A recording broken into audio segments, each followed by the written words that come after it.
وَهَذَا كِتَابٌ أَنزَلْنَاهُ مُبَارَكٌ فَاتَّبِعُوهُ وَاتَّقُوا لَعَلَّكُمْ تُرْحَمُونَ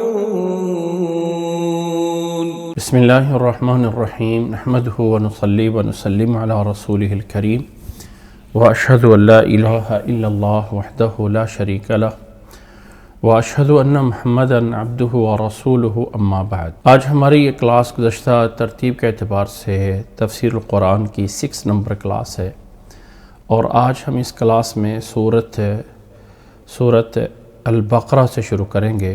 اللہ سے دعا ہے کہ اللہ تعالی ہمیں سننے، سمجھنے اور عمل کرنے کی توفیق عطا فرمائے۔ یاد رکھ لیں کہ قرآن مجید ایک ایسی کتاب ہے جس میں اللہ تعالیٰ نے دنیا اور آخرت کی ہر طرح کی بھلائی اللہ تعالیٰ نے اس کے قرآن مجید میں بیان فرمائی ہے،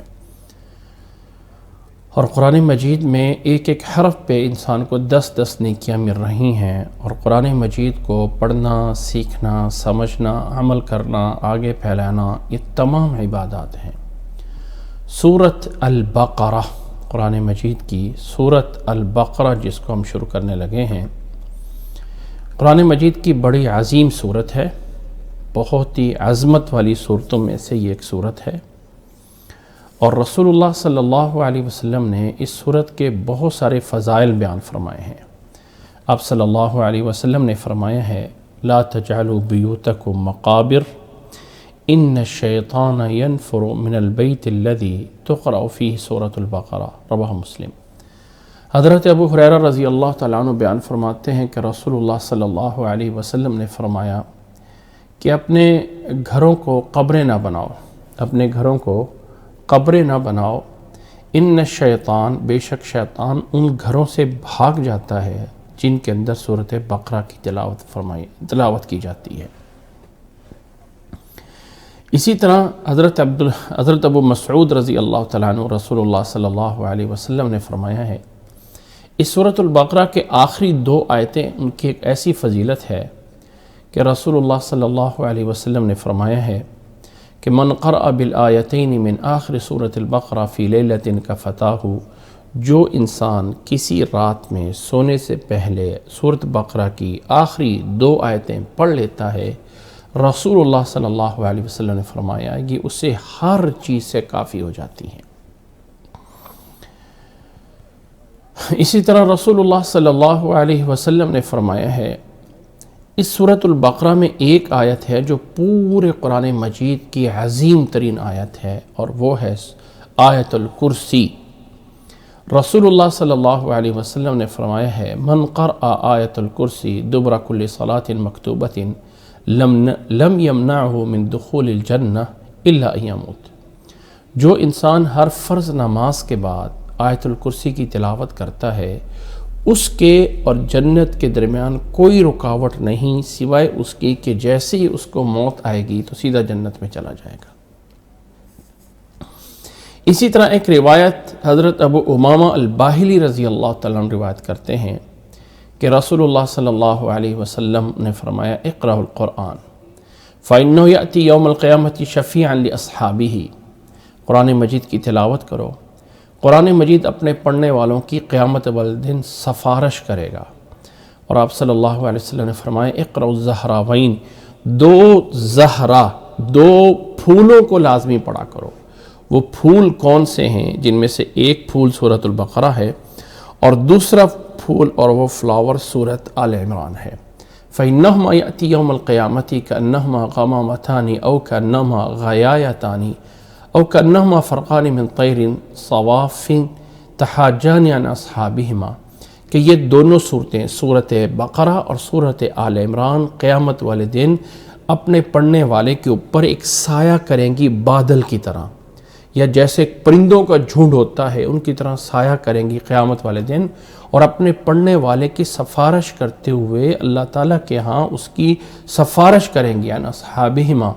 پھر آپ صلی اللہ علیہ وسلم نے فرمایا اقرأ سورۃ البقرہ، سورۃ بقرہ کی تلاوت کرو فإن أخذها برکہ و ترکها حسرہ، کہ قرآن مجید میں سورۃ البقرہ کا حاصل کرنا برکت کا ذریعہ ہے اور اس کا چھوڑ دینا حسرت ہے، اور جو انسان اس کو پڑھتا ہے اس پر کوئی چیز اثر نہیں کر سکتی ہے۔ یہ سورۃ البقرہ کی بہت بڑی عظیم فضیلت ہے۔ اب چلتے ہیں عملی طور پہ اس سورت کی طرف جس کو ہم شروع کر رہے ہیں، جس کا نام ہے سورۃ البقرہ۔ جس کا نام کیا ہے؟ سورۃ البقرہ۔ امید ہے کہ آپ لوگوں کے سامنے یہ میرا ٹیکسٹ بھی نظر آ رہا ہوگا کہ سورۃ البقرہ۔ یاد رکھ لیں، سب سے پہلے میں بتا دوں کہ سورۃ البقرہ جو ہے یہ اس سورت کا نام ہے۔ پہلے نمبر پہ تو سورت کیا ہوتا ہے؟ سورہ، لفظ سورت، یہ کیا چیز ہے؟ سورہ کون سا لفظ ہے؟ ویسے عربی زبان میں سور کہتے ہیں دیوار کو، جو درمیان میں کوئی چیز بھی رکاوٹ بنائی جاتی ہے، اس سائڈ پہ ایک رہتا ہے اور اس سائڈ پہ ایک رہتا ہے، تو درمیان میں جو دیوار ہوتی ہے اس کو سور بولا جاتا ہے، اور اس کو نشانی بھی بولا جاتا ہے، علامت۔ اچھا، قرآن مجید کے چھوٹے چھوٹے جزئیات پہ سورت کا لفظ کیوں بولا گیا یا کیسے ہے؟ یاد رکھ لیں کہ قرآن مجید ایک ایسی کتاب ہے جو ادب میں سے، یعنی جو کہ شعر، شاعری اور کلام اور ان تمام چیزوں سے بڑھ کر ایک بہت بڑا معجزہ ہے۔ تو لوگ اپنے کلام کے پارٹس کرتے ہیں چھوٹے چھوٹے، اور ان پارٹس کو اپنی کتابوں میں ایک کوئی نہ کوئی عنوان دیتے ہیں۔ تو جو اشعار ہیں، جو شعر شاعری کی کتابیں ہیں، ان کے اندر اپنی وہ ایک جو ہے وہ ٹاپک کو اس کا نام رکھتے ہیں کہ یہ نظم ہے، نوٹ کر لیں، یہ نظم ہے، یہ قصیدہ ہے، یہ رباعی ہے، یہ ثنائی ہے، اس طرح کے مختلف نام ہوتے ہیں۔ یہ کتاب رباعیات پہ ہے، یعنی اس میں ہر ایک شعر کا جو کلام ہے وہ 4 شعروں میں ہے۔ یہ ثنائی ہے یا یہ قصیدہ ہے، بہت سارے اشعار اکٹھے کر لیے جاتے ہیں اور ان کا ایک گروپ بنایا جاتا ہے تو کہا جاتا ہے یہ قصیدہ ہے۔ اسی طرح کسی شخصیت کے بارے میں، کسی ملک کے بارے میں، کسی جو ہے وہ اور چیز کے بارے میں چند ایک اچھے الفاظ جوڑے جاتے ہیں، اور ان الفاظ کے اوپر بولا جاتا ہے کہ یہ نظم ہے۔ کیا بولا جاتا ہے؟ یہ نظم ہے۔ یعنی یہ جو ہے، یا اب آپ کو تھوڑا سا اس کو اور طرف آگے لے کے جائیں تو لوگ کہتے ہیں یہ نغمہ ہے، ٹھیک ہے، تھوڑے سے الفاظ کا جمع ہوا یہ نغمہ ہے، یہ نغمہ، یہ نظم، یہ قصیدہ، یہ رباعی، یہ ثنائی، جتنے بھی الفاظ تھے، اللہ تعالیٰ نے جب قرآن مجید کو آیات کو چند گروپس میں کیا تو اس کا نام ایک ایسا انوکھا نام چنا گیا جو پہلے کبھی عربوں میں یا کتابوں میں معروف نہیں تھا، اور وہ ہے سورہ۔ اور وہ کیا ہے؟ لفظ سورہ۔ سورت اور سورہ ہم اپنی چونکہ ہندی لینگویج میں یا اردو لینگویج میں سورت بولتے ہیں کہ ہمارے ہاں گولتا نہیں ہے، لیکن عربی زبان میں اس کو جو ہے وہ بولا جاتا ہے، یعنی سورہ بولا جاتا ہے۔ جو یہ تو میں یہاں پہ دوبارہ اس کو بڑا کر رہا ہوں، تو یہ جو سورت ہے یہ عربی میں جب اس کا آخر میں وقف ہوتا ہے تو یہ جو تا ہے یہ ہا بن جاتی ہے، یہ ہا بن جاتی ہے سورہ، لیکن یہ اصل میں تا ہوتی ہے۔ تو یہ سورت جو ہے اس کا معنی آیات کا ایک حصہ، ایک جز اور فلاں فلاں۔ اس کے بعد آگے ہے، اس سورت کو بولتے ہیں سورت البقرہ۔ کیا بولتے ہیں؟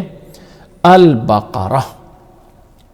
اب یہاں پر بھی الف لام پھر اسی کے لیے ہے، اور الف لام جو ہے عربی زبان میں بہت سارے معانی کے لیے آتا ہے، بہت سارے معانی کے لیے جو ہے وہ آتا ہے یہ یعنی الف لام، جیسے ہم نے شروع میں الرحمن، الرحیم، الحمدللہ، یہاں پر بھی یہ بقرہ، البقرہ سورت دو چیزوں پہ مشتمل ہے۔ ایک اس کا الف لام الگ ہے، ایک اس کا جو ہے وہ الف لام الگ ہے، اور اس میں جو ہے وہ بقرہ الگ ہے۔ یہ جو الف لام ہے یہاں پر اس کو دو معنوں میں کیا جا سکتا ہے کہ یہ الف لام دو معنوں میں ہے۔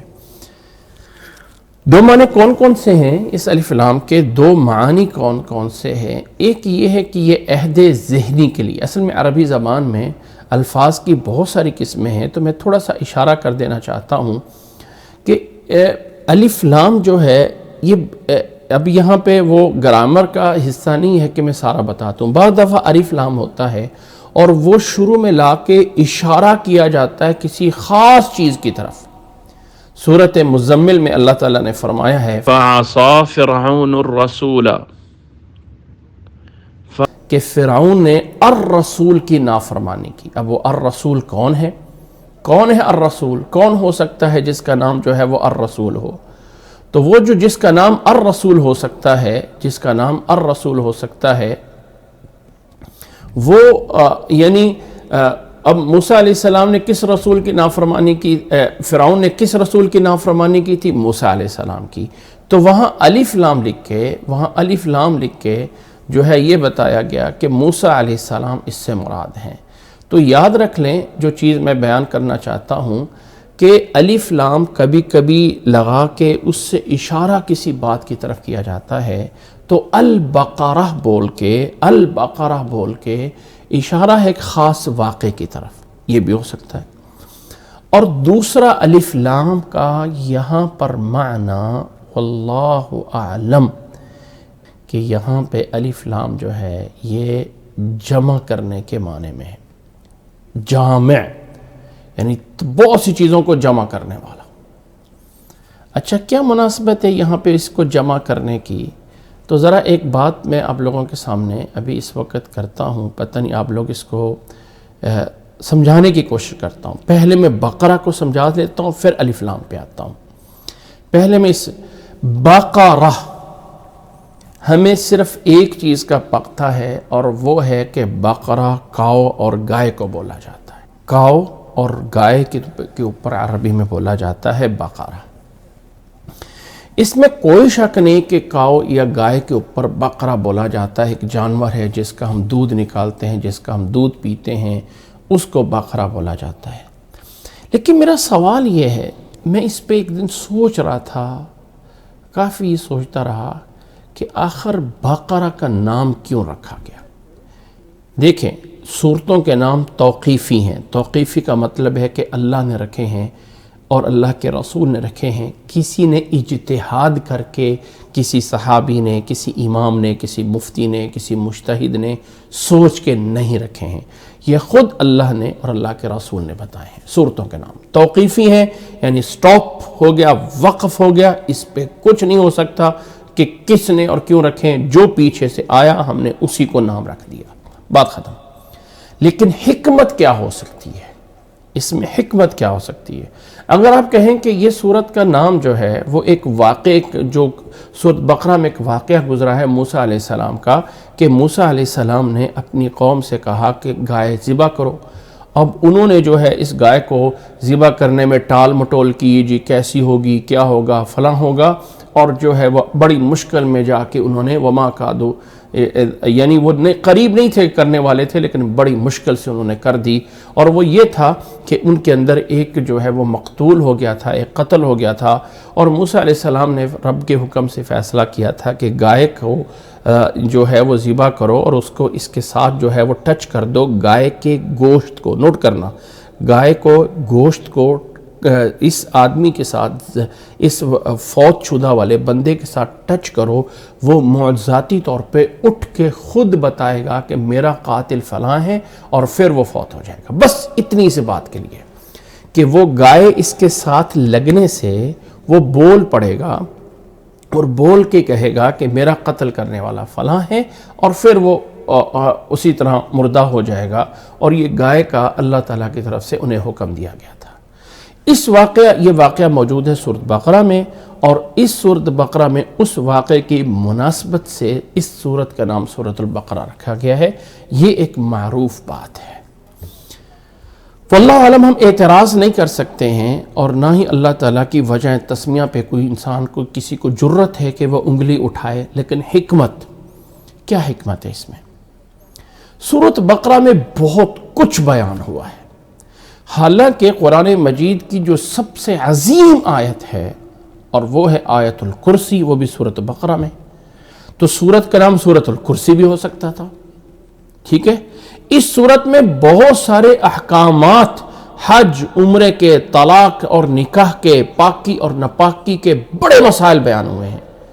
تو سورۃ الاحکام بھی ہو سکتا تھا، بلکہ کچھ علماء فرماتے ہیں کہ سورۃ البقرہ میں 1000 خبر ہے واقعات کی، یہ ہوا تھا، یہ ہوا تھا، ایک ہوا تھا، اور 1000 امر ہے، آرڈر، یہ کرو، یہ کرو، یہ کرو، اور 1000 نہیں ہے، یہ حلال نہیں ہے، یہ چیز صحیح نہیں ہے، یہ چیز صحیح نہیں ہے، یہ ناجائز ہے، یہ ناجائز ہے۔ تو 3000 قسم کی اگر چیزیں موجود ہیں تو اس سورت کا نام کچھ احکام بھی ہو سکتا تھا۔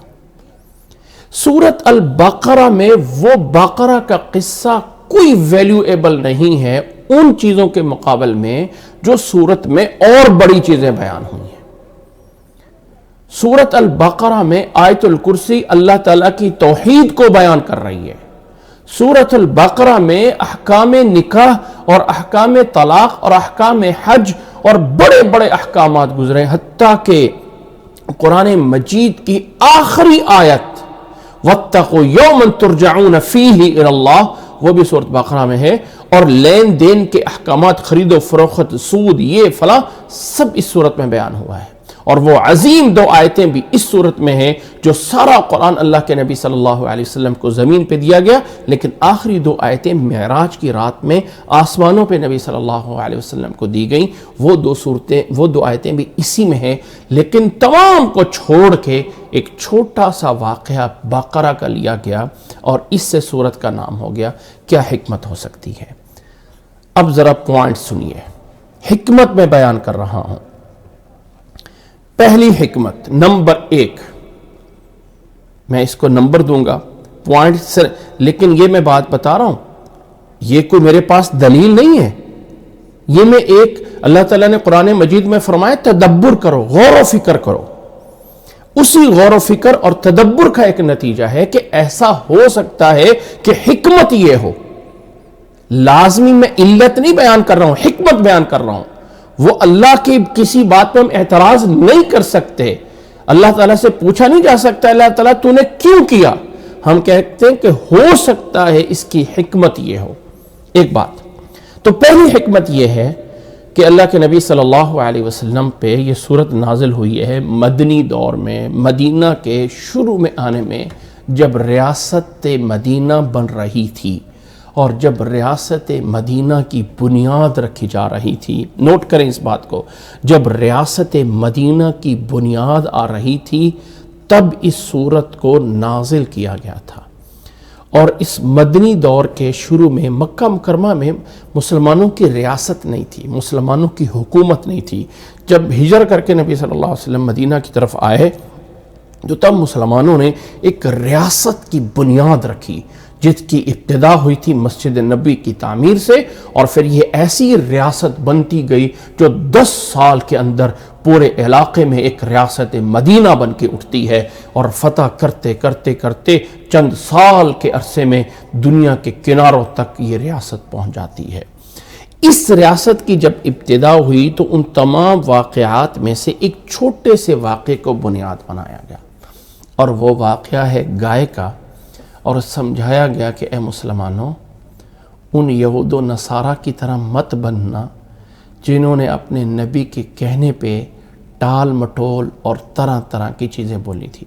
موسیٰ علیہ السلام نے انہیں کہا کہ گائے ذبح کرو، کہنے کہ جی گائے کیسی ہونی چاہیے، کتنی ہونی چاہیے، رنگ کیا ہونا چاہیے، فلاں کتنا ہوتی، کہتے ہیں کہ ہمیں تو بڑا مشکل لگ رہا ہے، آپ ہمیں بتائیے گائے کیسی۔ آخر میں کہا کہ بھائی وہ گائے ایسی ہونی چاہیے جس نے لا ذلول، ایسی گائے ہونی چاہیے کہ نہ ہی وہ کبھی اس نے یعنی کوئی اس میں لا شیۃ فیہا، کوئی عیب نہ ہو، ہر طرح سے صحیح سلامت ہو۔ بڑی مشکل سے جا کے انہیں جو ہے وہ تلاش کرنا پڑا اور پھر ذبح کی۔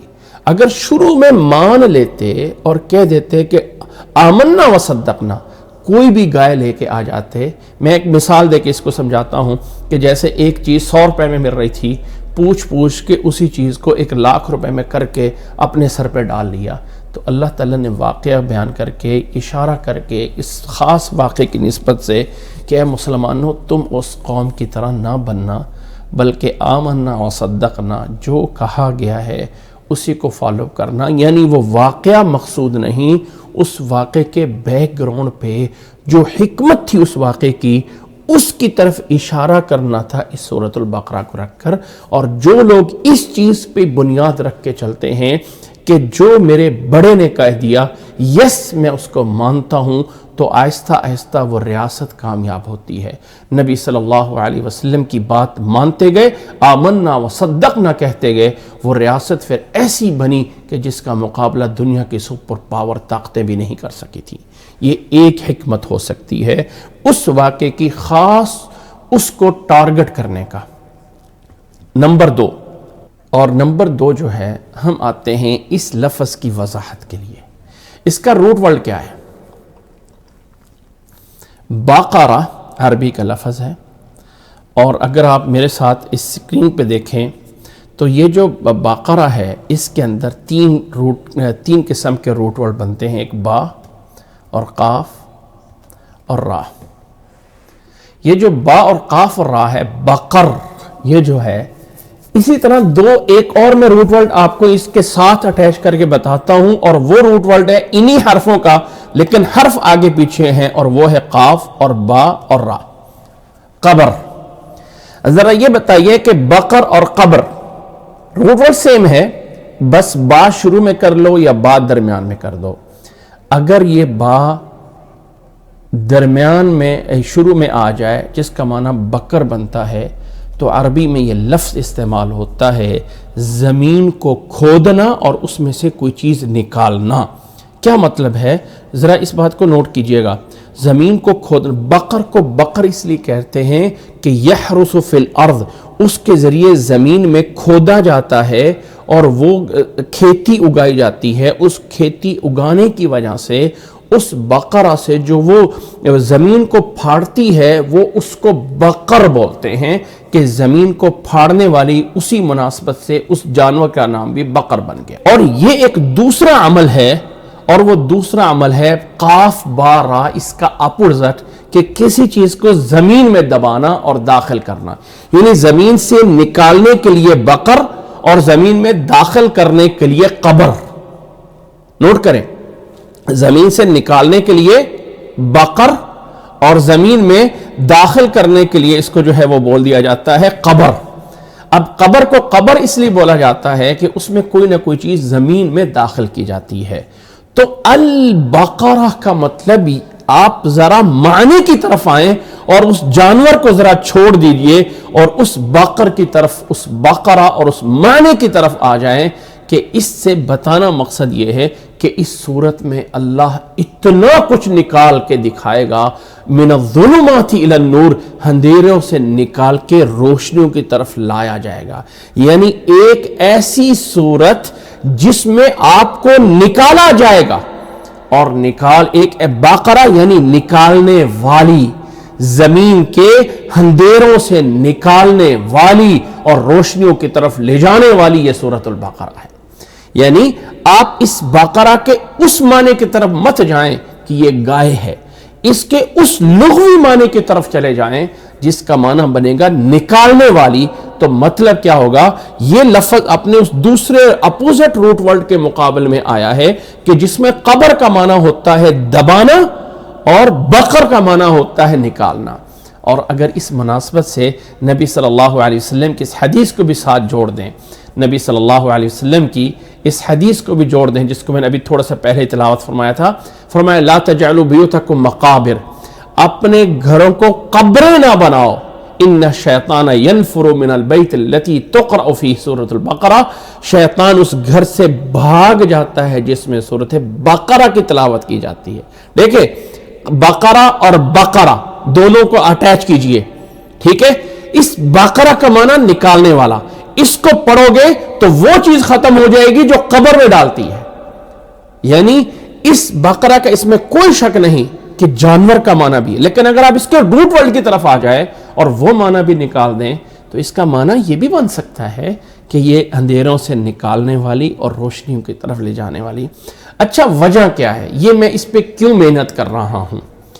اس لیے کہ صرف اور صرف پہلی قرآن مجید کی صورت، اور جیسے انسان قرآن مجید کو اوپن کرتا ہے تو پہلا لفظ آتا ہے سورۃ البقرہ، یعنی سورۃ فاتحہ تو ہے ہی ہے، لیکن آخر ایک نئے مسلمان ہونے والا، ایک نیا بندہ جو قرآن مجید کا جس کو کوئی تعارف نہیں ہے اور پہلی دفعہ آ کے قرآن مجید نکالے گا تو آئے گا سورت قاؤ، سورت بقرہ، کہے گا یار کیا چیز ہے، اس قاؤ کا اس بقرہ کا کیا تعلق آ گیا قرآن مجید سے؟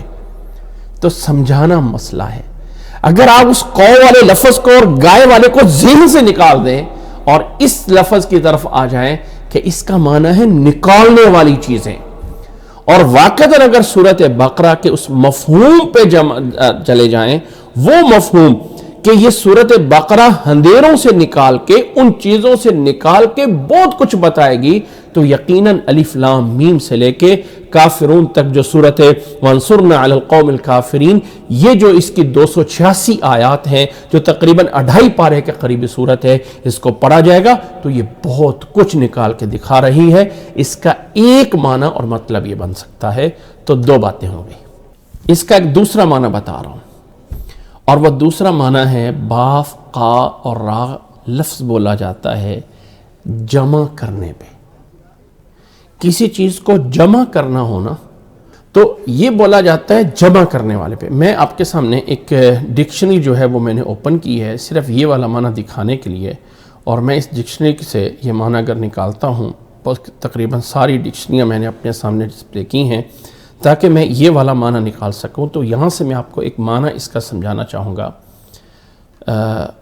یہ ہے اس کا روٹ ورڈ، یہ ہے اس کا روٹ ورڈ جو یعنی بقر ہے۔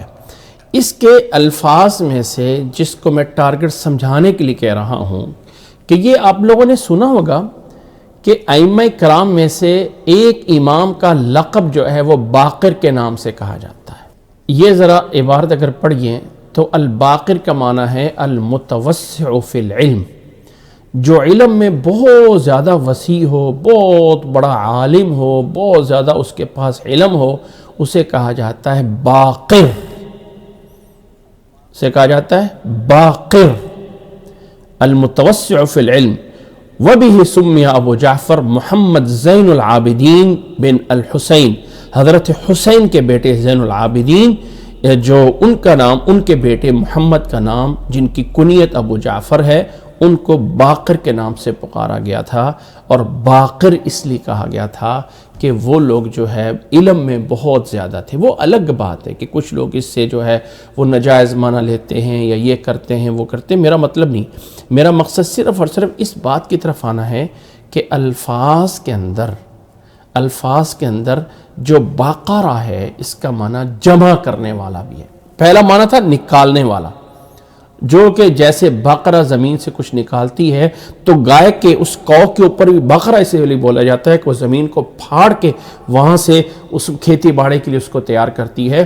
اور بقرہ کا دوسرا معنی ہوتا ہے جمع کرنے والی چیز، جس چیز میں جمع ہوتا ہو، جامع ہوتا ہو۔ اس لیے یہ میں آپ کے سامنے صرف معجم الوسیط ایک بہت بڑی ڈکشنری ہے، اس کے اندر بھی ایک اشارہ کیا گیا ہے کہ حضرت عائشہ، ویسے یہ حدیث اپنی جگہ پہ موجود ہے لیکن میں بتانا چاہتا ہوں کہ حدیث افک کے اندر الفاظ جو ہیں وہ یہ ہے ان عائشہ رضی اللہ عنہا لم تعرف شیئا حتی بقرت ام مصطح لها الحدیث۔ یہاں اس بقرت کا معنی یہ ہے یہاں تک کہ حضرت عائشہ کے لیے ام مصطح نے اس بات کو کھول کے بیان کر دیا اور ساری بات واقعے کو جمع کر دیا۔ ایک حدیث میں یہ بھی آتا ہے ستأتی علی الناس فتنۃ باقرۃ تدع الحلیم حیران، اس امت پہ ایک ایسا فتنہ بھی آئے گا کہ جو فتنۃ باقرۃ، بہت بڑا عظیم اور جمع کرنے والا بہت بڑا فتنہ۔ ان تمام الفاظ سے میری بات ثابت کرنے کا مقصد یہ ہے کہ باقر ایز اے جامع، اور اگر اس بقرہ کا دوسرا معنی الجامع کے معنی میں لے لیا جائے تو یقیناً یہ صورت بھی بہت بڑی جامع صورت ہے جو اپنے اندر احکام پیدا کر رہی ہے، اور بہت سارے احکامات اس صورت میں بیان ہوئے ہیں۔ بلکہ قرآن مجید پورے میں جتنے احکامات صورت بقرہ میں بیان ہوئے ہیں اتنے کسی صورت میں بیان نہیں ہوئے۔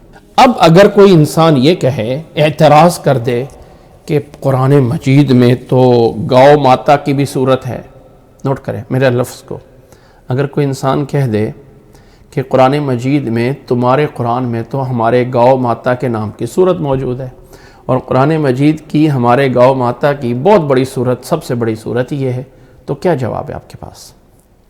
اس جواب کے رد کے لیے میں نے اتنی بحث کی ہے۔ تو اس بندے کا ایک جواب تو یہ ہے کہ یہاں بقر سے مراد صرف وہ کاؤ نہیں ہے اور وہ گائے نہیں ہے، بلکہ یہاں سے اس واقعے کی طرف اشارہ موجود ہے، کسی ایک لفظ بول کے کوئی واقعہ مراد لیا جاتا ہے، یا پھر یہاں بقر سے مراد وہ کاؤ نہیں ہے، بلکہ یہاں بقر سے معنی دو معنی ہیں کہ یہ صورت اپنے اندر سے بہت کچھ احکامات نکالنے والی ہے، یا یہ صورت اپنے اندر بہت سارے معانی جمع کیے ہوئے ہیں۔ اور اگر کسی کو الزامی جواب دینا ہو، الزامی جواب کہ تمہارے قرآن کی تو پہلی صورت ہی گاؤ ماتا پہ ہے، تو کیا جواب ہے؟ اس کو بولو ہمارے قرآن مجید کی صورت تو صورت کافرون بھی ہے، ہمارے قرآن مجید کی صورت تو صورت المنافقون بھی ہے، ہمارے قرآن مجید کی صورت تو صورت نمل بھی ہے، ہمارے قرآن مجید کی صورت صورت النحل بھی ہے، ہمارے قرآن مجید کی صورت تو صورت عنکبوت بھی ہے۔ عنکبوت مکڑی کو، صورت نمل چونٹی کو، صورت نحل وہ شہد کی مکھی کو، صورت کافرون کافروں کو، اور صورت منافقین منافقوں کو مخاطب ہے۔ اس لیے صورت کے نام ہونے سے کسی چیز کی عظمت کا اور کسی چیز کے کم ہونے کا معیار نہیں ہے۔ صورت کا نام میں تو صورت کافرون بھی ہے، صورت منافقون بھی ہے، صورت نمل بھی ہے، صورت نحل بھی ہے، اور صورت عنکبوت بھی ہے۔ مکڑی، مکھی شہد والی، شہد کی مکھی، اور اسی طرح جو ہے وہ چونٹی، اور اسی طرح کافر، اور اسی طرح منافق، ٹھیک ہے؟ اگر ان کے نام پہ لیکن سورت رحمان بھی ہے اور سورت محمد بھی ہے۔ اتنا بتانا مقصد یہ ہے کہ کوئی بندہ یہ نہ کہہ دے کہ قرآن مجید کے اندر تو گو ماتا کے نام کی صورت ہے، اس کو جواب دو کہ ہمارے ہاں گو ماتا کو کبھی کوئی معیار یا ویلیو نہیں دی جاتی ہے کہ ہم اس کو معبود یا خدا سمجھتے ہیں۔ اور اب ہم آگے چلتے ہیں اس صورت کے اصل اس چیز کی طرف کہ جس کی طرف ہم اس کے مفہوم کو سمجھنا چاہتے ہیں۔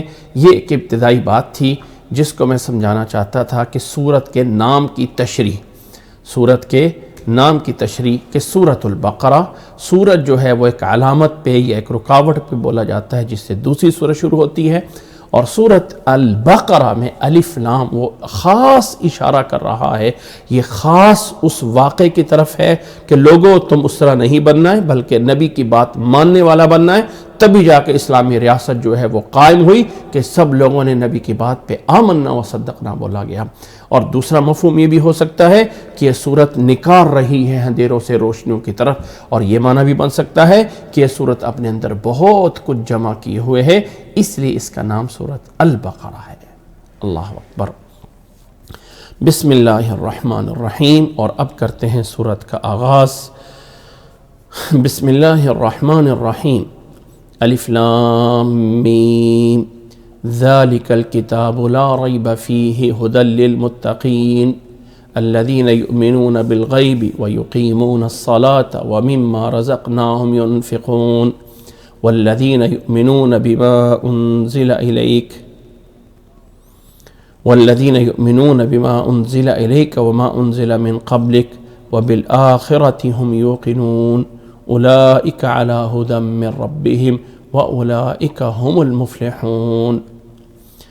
بسم اللہ الرحمن الرحیم۔ اس سورت کا بسم اللہ کیا ہے اس کے بارے میں ہم جان چکے ہیں کہ یہ سورۃ الفاتحہ کی ایک مستقل آیت ہے، اور باقی پورے قرآن مجید میں یہ ایک مستقل آیت ہے جو دو صورتوں کے درمیان فرق کرنے کے لیے لائی گئی ہے، اور ہر صورت کے شروع کرنے سے پہلے اللہ کے نام سے مدد مانگی جاتی ہے، اور اللہ تعالیٰ کی دو صفتوں کا ذکر کیا جاتا ہے جو رحمان اور رحیم ہے۔ اور یہ بھی بتا دیا گیا تھا کہ جب بھی کسی صورت کو شروع کرنا ہو تو اس میں بسم اللہ الرحمن الرحیم شروع میں پڑھنا ضروری ہے۔ اس کے بعد اس صورت کا آغاز ہے الف لام میم۔ الف لام میم، یاد رکھ لیں کہ یہ جو الف لام میم ہے یہ پہلی آیت ہے سورۃ البقرہ کی، یہ مستقل آیت ہے، مستقل آیت ہے۔ اور یہ جو آیت ہے الف لام میم، یہ حروف مقطعات انہیں کہا جاتا ہے۔ حروف مقطعات کا معنی کیا ہے؟ میں اس کو ذرا نیچے کر دیتا ہوں۔ حروف مقطعات کا معنی یہ ہوتا ہے، میں ان حروف مقطعات کو لکھ دیتا ہوں، ان کو لکھا جاتا ہے ہا را واو فا، حروف میم مقطعات، مقطعات یعنی مقطعات کا معنی یہ ہے کہ الگ الگ ہونے والے حرف، جیسے ہم الف، با، تا، ثا اور جیم اور ہا جتنے بھی آگے بولتے ہیں، یا خا، یہ سارے سارے جو حرف الگ الگ ہوتے ہیں یہ سارے سارے حروف مقطعات ہوتے ہیں، یعنی اور مقطعات کا معنی توڑے ہوئے۔ جیسے کہ انگلش میں اگر میں سمجھانے کے لیے بول دوں کہ اگر آپ بولیں اے بی سی اور ڈی الگ الگ، تو اس کا کیا معنی ہے؟ کچھ معنی نہیں ہے۔ اگر آپ میں بول دوں مثال کے طور پہ اے اور پی اور پی، اور اگر میں بول دوں جو ہے وہ الگ سے ایل، اور اگر بول دوں الگ سے ای، تو کوئی مطلب نہیں ہے۔ لیکن جیسے میں ان کو آپس میں جوڑ دوں گا تو A double P L E apple بن جائے گا۔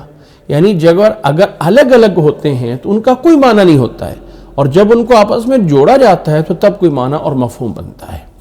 اسی طرح عربی زبان میں بھی الف با تا کا آپس میں کوئی معنی نہیں ہوتا، اس لیے ان کو بولا جاتا ہے الگ الگ کیے ہوئے حرف، یعنی مقطعات۔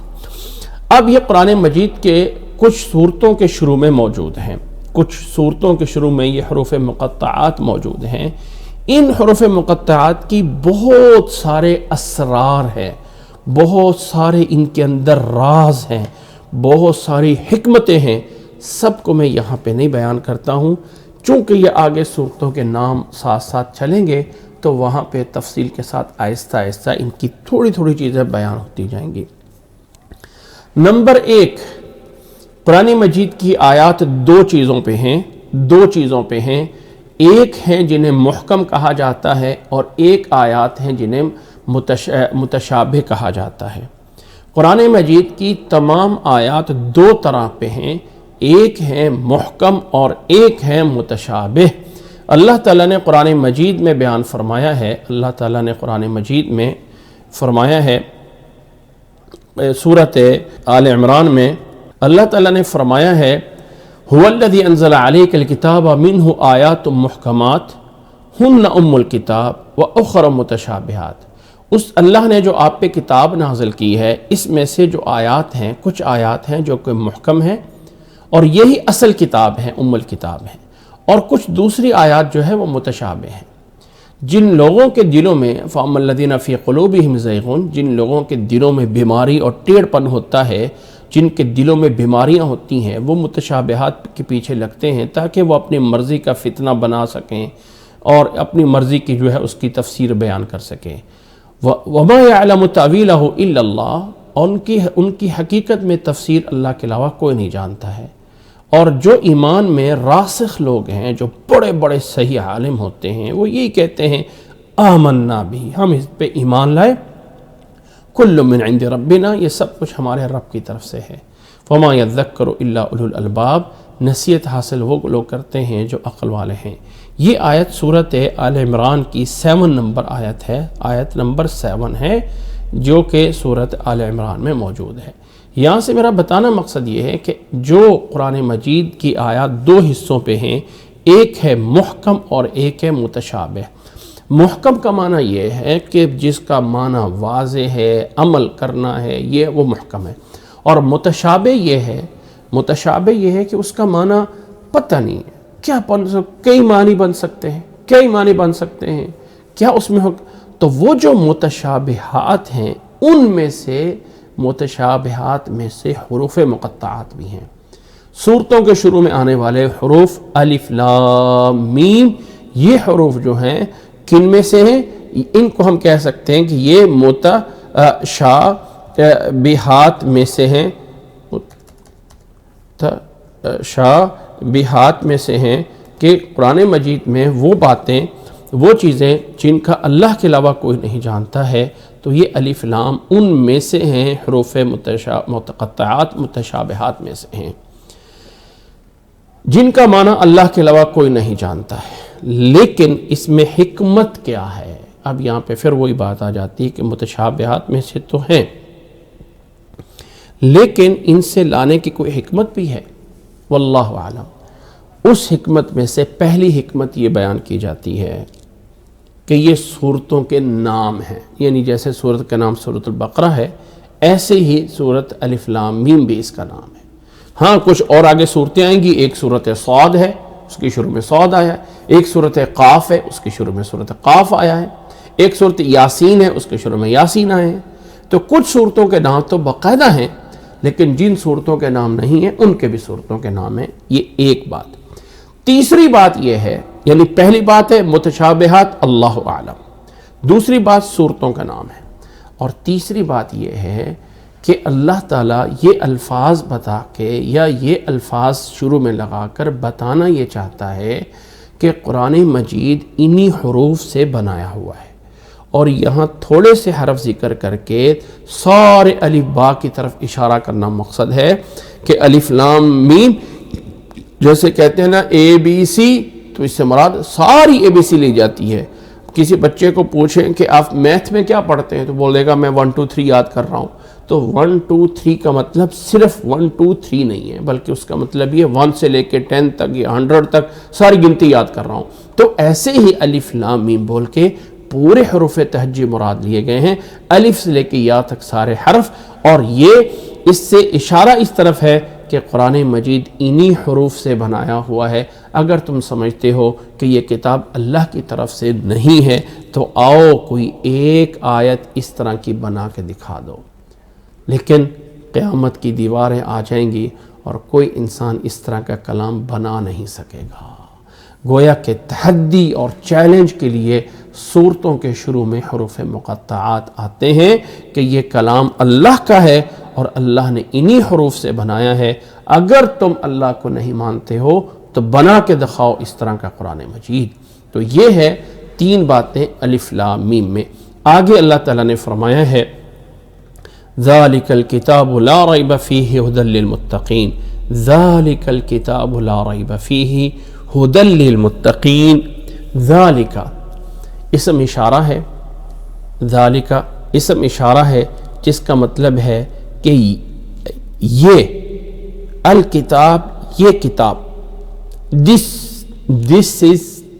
دس بک، یہ کتاب، لا ریب فیہ، اس کی پہلی خبر اور صفت یہ ہے کہ اس میں کوئی شک نہیں ہے، اور دوسری اس کی صفت یہ ہے کہ یہ ہدایت ہے متقین کے لیے۔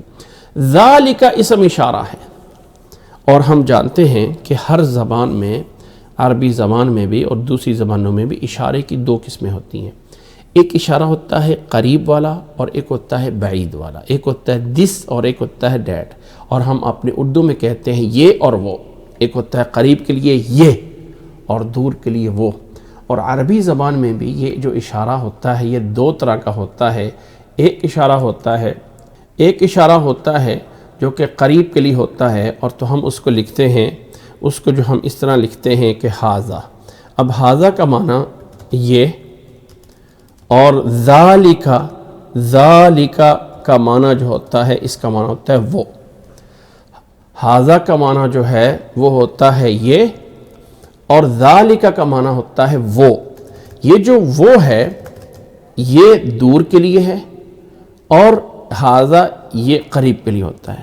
اب جس کتاب کی طرف اشارہ ہے ذالک کا بول کے کہ ذالک الکتاب، یہ کتاب قریب ہے یا انسان سے دور ہے۔ جب انسان پڑھ رہا ہے اس کتاب کو تو یہ انسان کے قریب ہوتی ہے یا دور ہوتی ہے؟ انسان کے قریب ہوتی ہے، قریب ہوتی ہے، یعنی جس کتاب کو پڑھ رہا ہے اسی کتاب کی عظمت ہے نا، ذالک الکتاب، یہ کتاب۔ لیکن اس کا ترجمہ وہ یعنی یہ قریب ہوتی ہے، لیکن اشارہ اس کی طرف ذالک کیا گیا، جبکہ چیز تو سامنے ہوتی ہے۔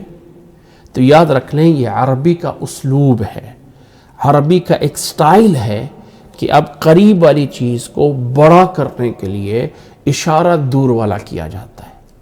یعنی قریب والی چیز کو بڑا بنانے کے لیے اشارہ دور کا لایا جاتا ہے. ھذا الکتاب نہیں بولا گیا، ذالک الکتاب بولا گیا، اور اس کے اندر یہ چیز لفظ کو بولے بغیر، کوئی ایکسٹرا ورڈ لائے بغیر یہ معنی ہو گیا کہ یہ عظیم کتاب. اب وہ عظیم کتاب کا اور وہ جو ہے عظیم کے عظمت والا معنی آ گیا ذالکہ کا لفظ لانے کی وجہ سے. اور اگر یہ کہہ دیا جاتا ھذا الکتاب تو معنی یہی تھا کہ ھذا الکتاب لا ریب فیہ ھدی للمتقین، لیکن اس میں وہ عظیم اور عظمت اور بڑا وقار اور مرتبہ نہ آتا. تو اللہ تعالیٰ نے ھذا کی جگہ ذالکہ کا لگا کے وہ والا معنی دے دیا ہے کہ یہ وہ عظمت والی بڑی کتاب ہے. جس کتاب کو شروع کر رہے ہیں نا الف لام میم کر کے، یہ کوئی عام بات نہیں ہے، یہ رب العالمین کی طرف سے بڑی چیز ہے. ذالک الکتاب لا ریب فیہ، گویا کہ ذالکہ کی وجہ سے عظمت دینا مقصد ہے. اب ذرا یہ بتائیے، اس کے بعد آگے والا لفظ آ رہا ہے اور وہ آ رہا ہے اور وہ آ رہا ہے الکتاب. ذالک الکتاب، الکتاب، ویسے تو ذالک الکتاب ال سے مراد یہ خاص کتاب بن گئی، اور کتاب سے مراد قرآن مجید ہے کہ یہ وہ عظیم کتاب ہے.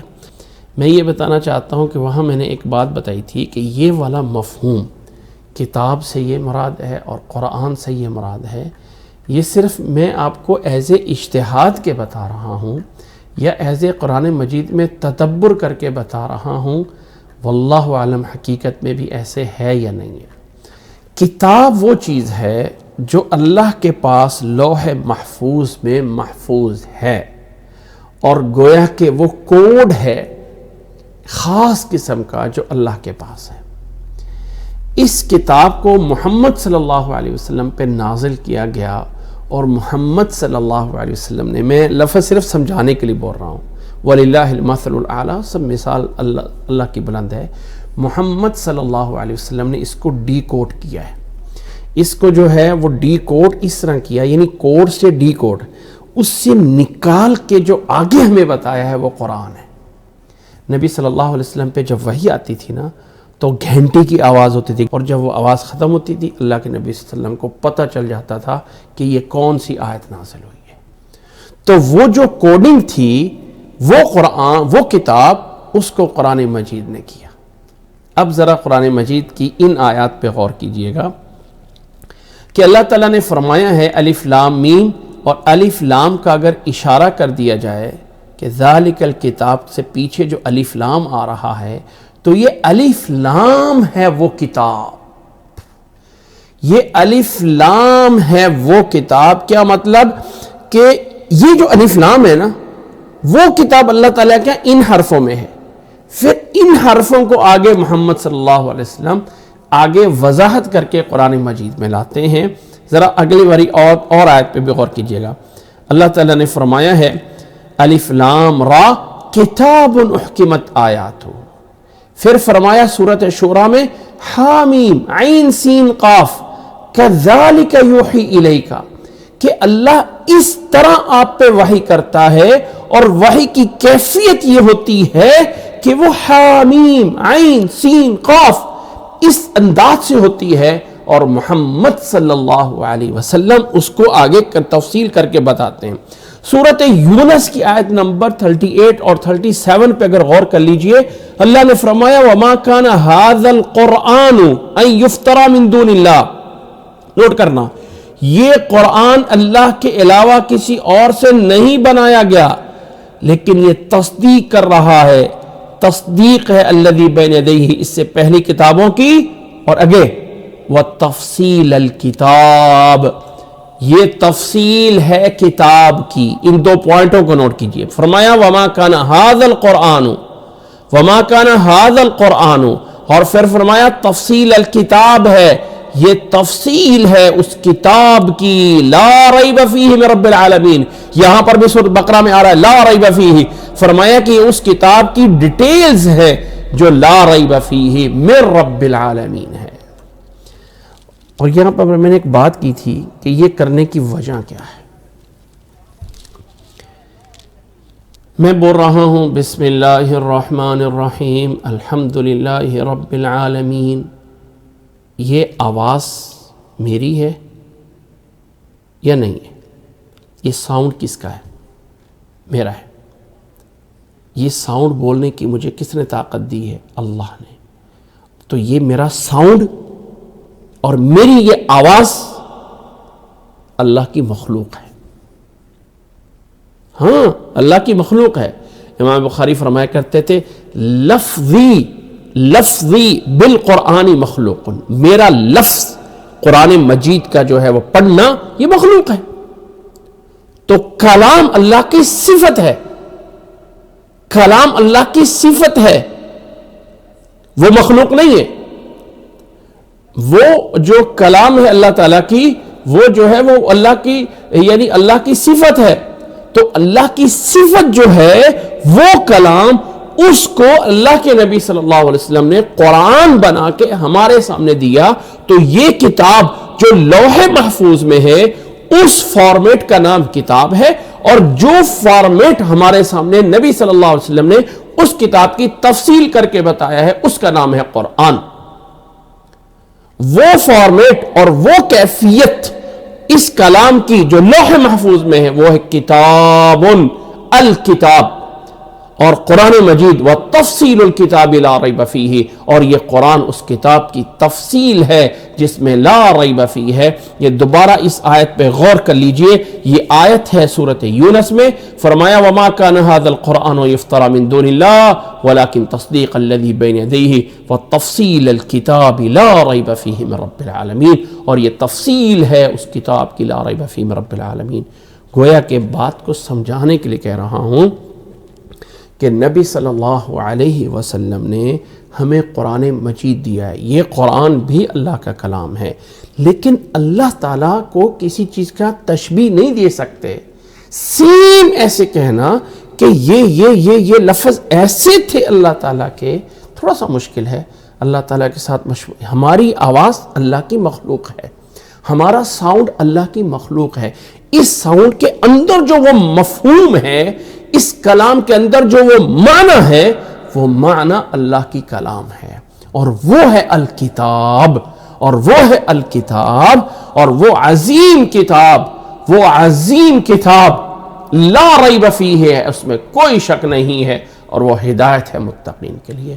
امید ہے کہ اب یہ مطلب ہم سمجھ گئے ہوں گے کہ الکتاب قرآن مجید کا نام بھی ہے، اور الکتاب یا قرآن مجید میں اگر کوئی باریکی سی بات نکالنا چاہیں تو اللہ کی وحی جو نبی صلی اللہ علیہ وسلم پہ نازل ہوتی ہے وہ الکتاب ہے، قرآن مجید کی وحی، اور جو قرآن مجید نبی صلی اللہ علیہ وسلم ہمیں پڑھاتے ہیں، ہاں پڑھانا وہ ہے قرآن قراء سے ہے، اور کتاب وہ لکھا ہوا ہے۔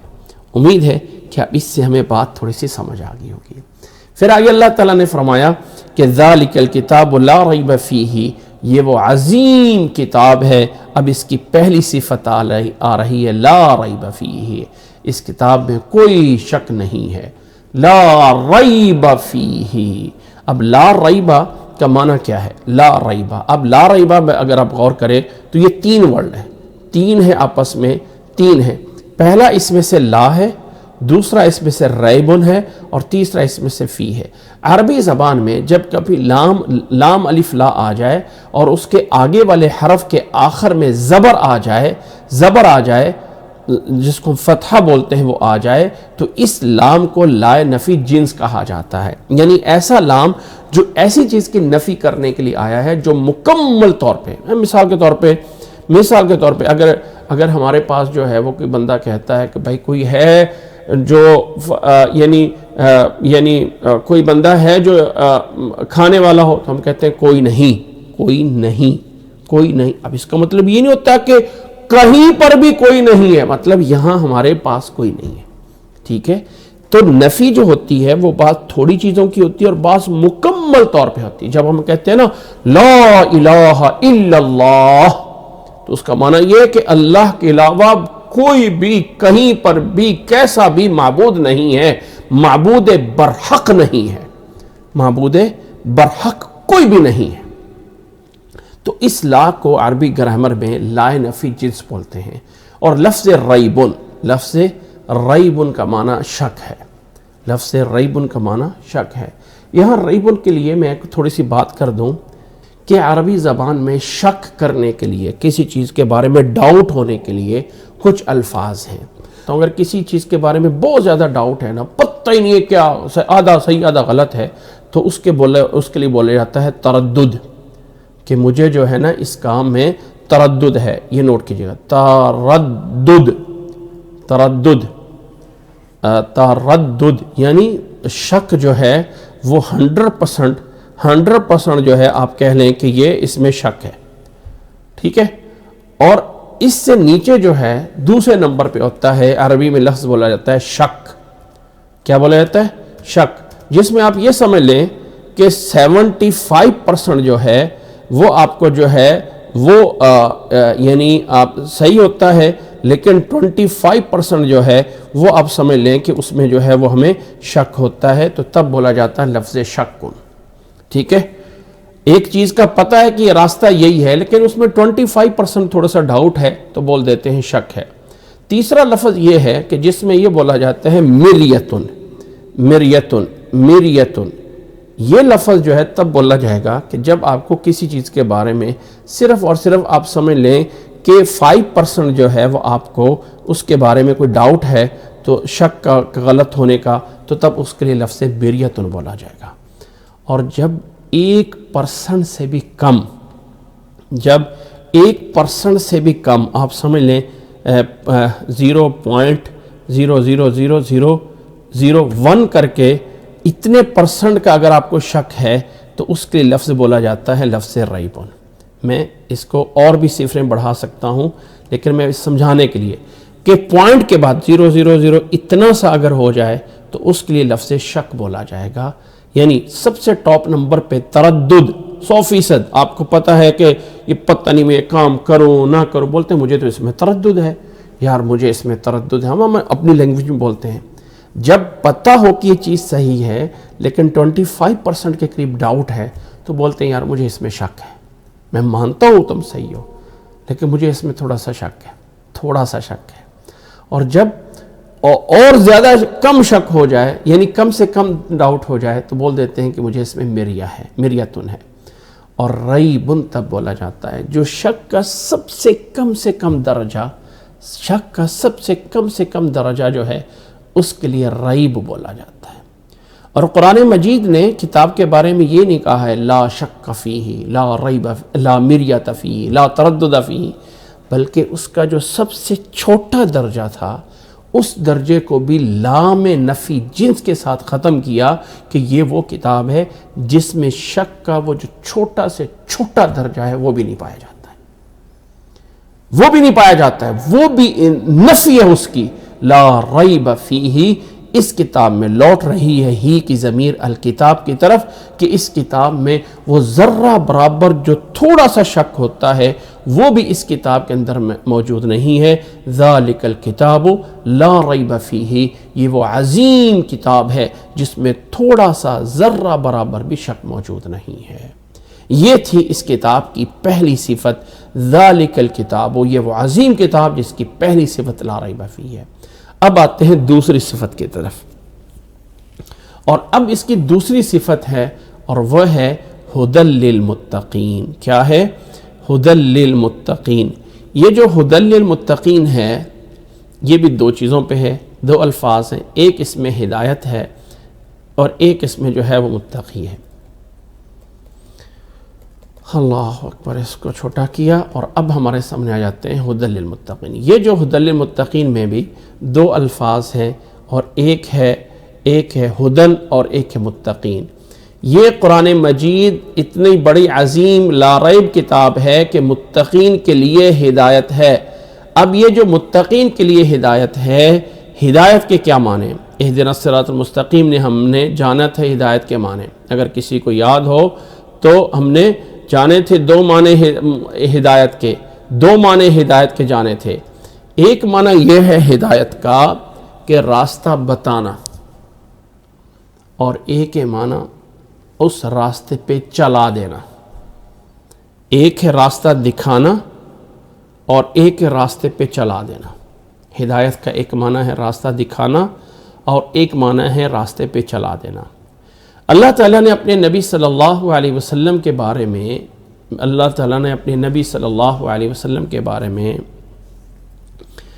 دو جگہوں پہ قرآن مجید کی دو آیتیں میں نے آپ لوگوں کے سامنے اس وقت بھی پیش کی تھیں اور آج پھر دکھاتا ہوں۔ دو آیت میں تہدی کا لفظ سرچ کر کے اللہ تعالیٰ نے فرمایا ہے اپنے نبی صلی اللہ علیہ وسلم کے بارے میں، اِنَّكَ لَا تَهْدِي مَنْ أَحْبَبْتَ وَلَكِنَّ اللَّهَ يَهْدِي مَن يَشَاءُ وَهُوَ أَعْلَمُ بِالْمُتَّقِينَ سورۃ قصص میں آیت نمبر 56 میں فرمایا، اِنَّكَ لَا تَهْدِي، آپ ہدایت نہیں دے سکتے جسے آپ پسند کرتے ہیں۔ اللہ تعالیٰ جسے چاہتا ہے وہ ہدایت دیتا ہے، اور وہی جانتا ہے کون لوگ ہدایت یافتہ ہیں، اور وہی جانتا ہے کون لوگ ہدایت یافتہ ہیں۔ آپ اپنی مرضی سے جسے پسند کریں ہدایت نہیں دے سکتے، سورۃ قصص میں۔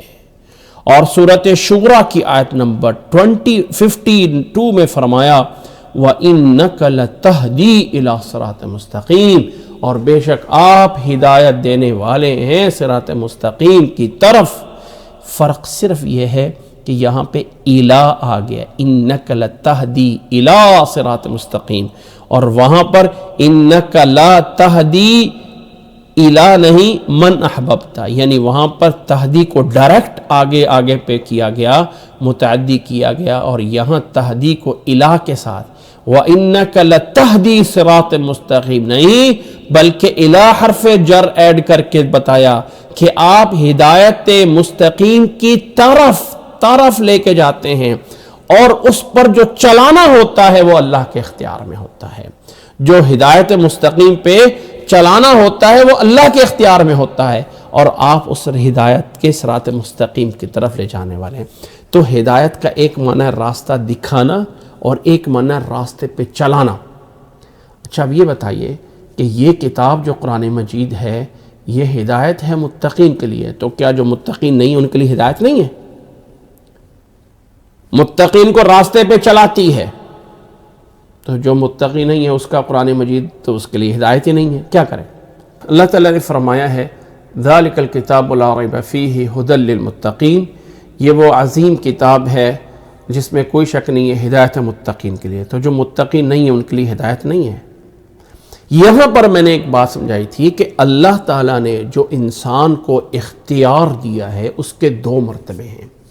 اللہ تعالیٰ نے انسان کو صحیح اور غلط کا جو چوائس کرنے کا اور جو انسان کو مکلف ٹھہرایا ہے اس کی ایک لمٹ ہے، ایک لمٹ ہے اختیار کی۔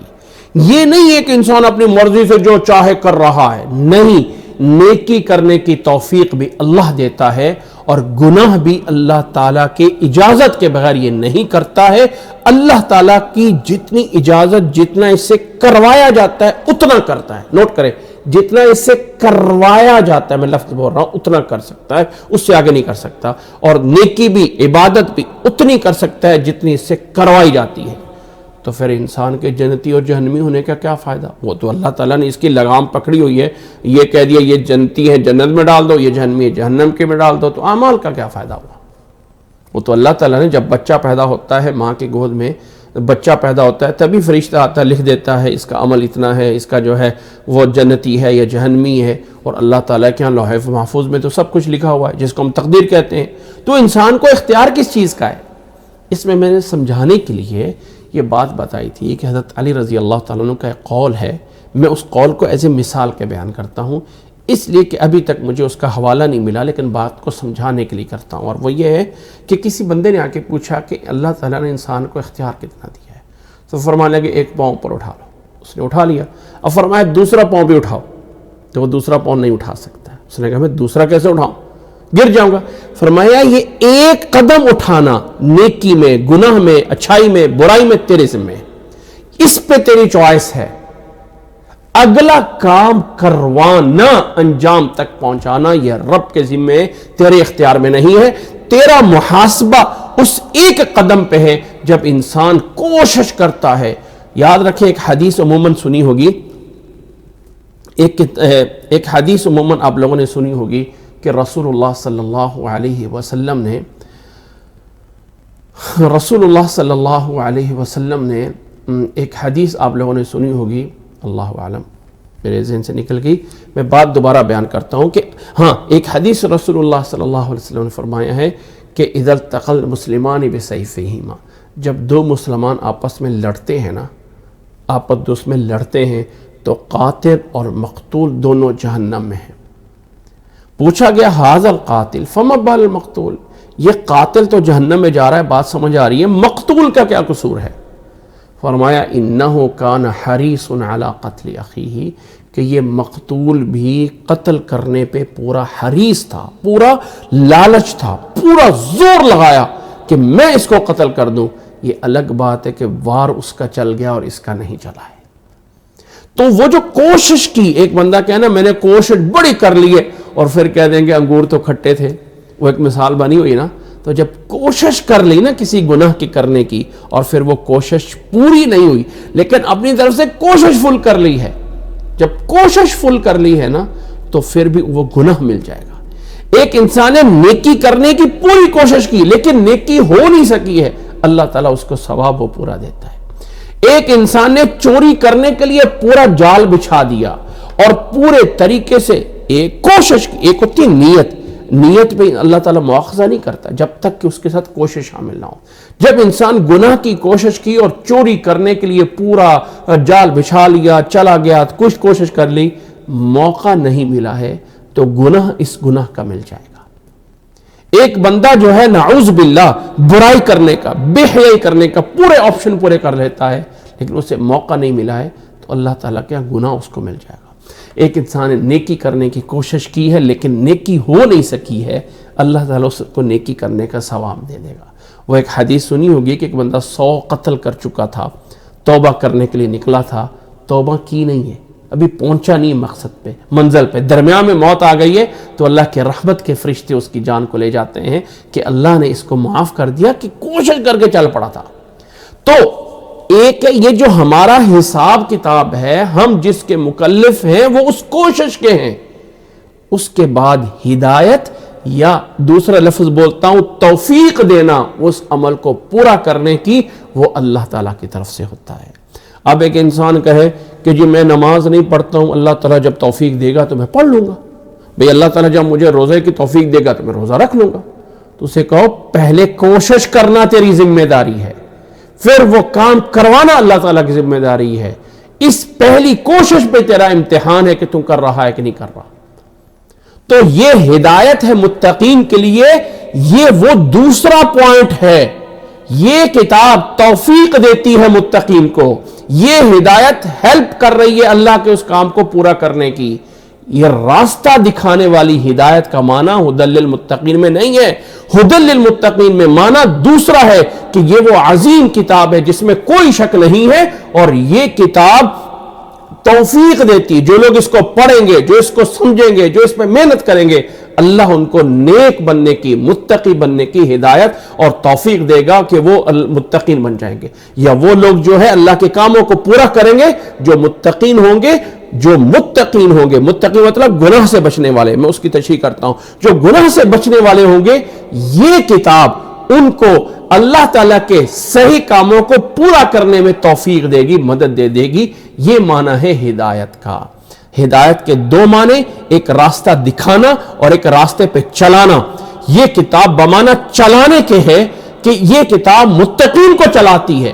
ہاں ویسے ہدایت بتانا جیسے نبی صلی اللہ علیہ وسلم کے بارے میں انک لتہدی الی صراط مستقیم، آپ لوگوں کو صحیح راستے کی طرف لا رہے ہیں، بتا رہے ہیں، تو اس معنی میں یہ سب کے لیے ہدایت ہے، متقین کے لیے نہیں، کافروں کے لیے بھی ہدایت ہے، منکروں کو بھی ہدایت ہے، مسلمانوں کے لیے بھی ہدایت ہے، لیکن توفیق انہیں ملے گی جو متقی بن جائیں گے، متقی بن جائیں گے۔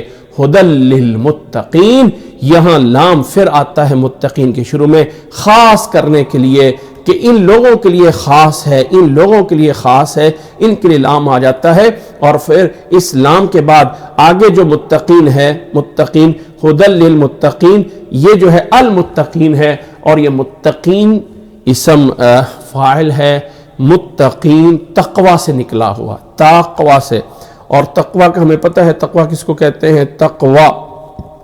تقوی یہ جو ہے واقعہ سے نکلا ہوا ہے، جس کا معنی ہوتا ہے بچنا، وقایہ، الوقایۃ خیر من العلاج، پرہیز کرنا دوائی لینے سے زیادہ بہتر ہوتا ہے۔ کبھی سنا عربی کا محاورہ کہ لوگ لکھتے ہیں پرہیز کرنا، پرہیز کرو، بھئی ڈاکٹر نے دوائی بھی دی ہے تو ڈاکٹر نے کوئی پرہیز بھی تو بتایا ہے۔ تو وہ جو پرہیز ہوتا ہے نا وہ دوائی کھانے سے زیادہ بہتر ہوتا ہے۔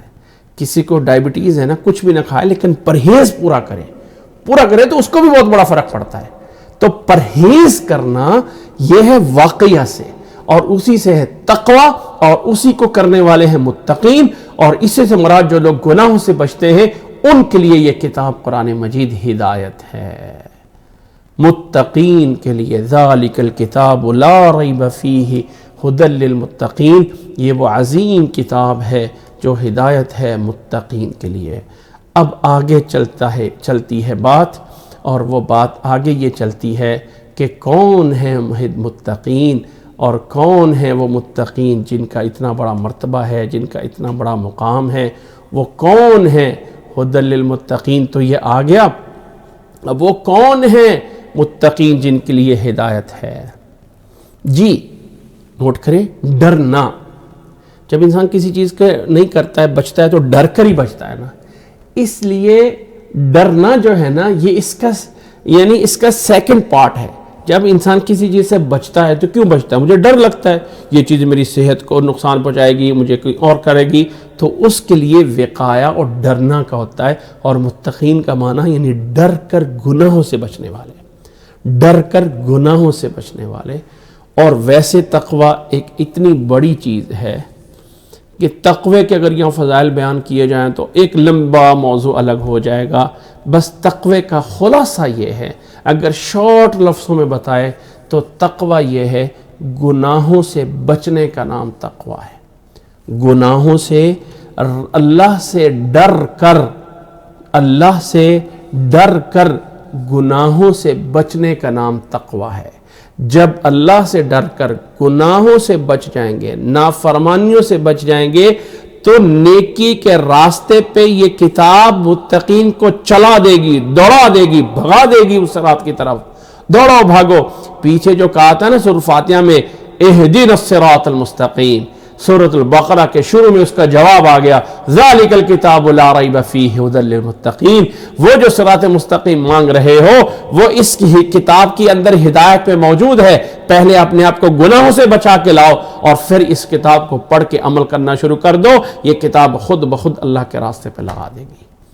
اللہ مجھے اور آپ کو سمجھنے کی، اللہ مجھے اور آپ کو عمل کرنے کی توفیق عطا فرمائے۔